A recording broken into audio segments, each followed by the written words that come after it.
I think everyone should have a dog, and here's why. Having a dog reminds you that in life, you are accountable for your actions.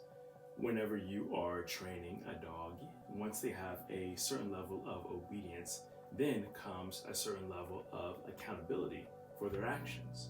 This means sit, stay means stay, and when I call you, you are to come because you know that is what is expected of you.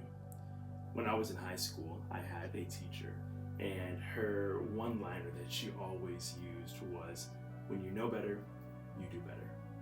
Too often in life, you and I are tempted to pass the blame of a particular outcome onto others. We say, well, I wouldn't have done this if they hadn't done that. But then it grows to, well, I would have the raise if my boss would just, or I would have the great relationship if he or she didn't just.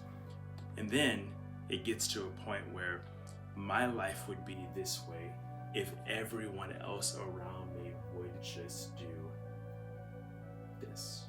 When you and I refuse to be accountable for our actions, we then refuse to accept responsibility for the outcome.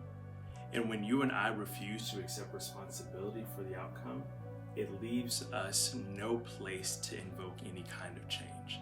It leaves us powerless. Because if we're not going to be responsible for the bad thing that happens, we then don't have a say in how to fix the bad thing that happened. Passing the blame off to others is something that is quick and easy for us to do, but in the long term, it leaves us on the sideline while someone else directs and dictates our lives. As I've gotten older, I've learned this. My teacher was right. When you know better, you do better.